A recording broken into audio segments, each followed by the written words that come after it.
Hello বন্ধুরা, তোমরা সবাই কেমন আছো? আশা করি তোমরা সকলে ভালো এবং সুস্থ আছো। তো দেখো, আজকে প্রচণ্ড কুয়াশা এসেছে। মায়ের তো স্নান করা হয়ে গেছে, আর আমি এখন বাইরে দেখো গাছগুলোর একটু ভিডিও করব বলে এসেছি।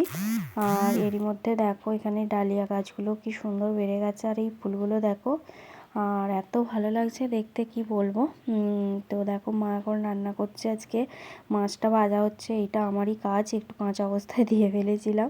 আর এদিকে দেখো সেই মাছগুলো রান্না হচ্ছে। মাছগুলো আমি নামগুলো ঠিক জানি না। আর আজকে দেখো হয়েছে গরম গরম খিচুড়ি, আলু ভাজা আছে, বেগুন ভাজা। শীতের এই খিচুড়ি আর আছে তো মাছের ঝাল। দেখলি এই খিচুড়ি খেতে তো দারুণ লাগে, বিভিন্ন সবজিও পাওয়া যায়। তো খাওয়া দাওয়ার পরে দেখো সোনামানা ঘুমোচ্ছিল, আমি এখন একটা গাছ কৌটো একটু রং করছিলাম। তো লাল রংটাই একটুখানি করছিলাম।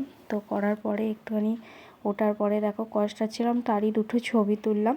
তো আজকের ভিডিওটা চলো এই পর্যন্তই। সোনামানাকে এখন স্নান করিয়ে দিই। তো চলো আজকের মতন টাটা।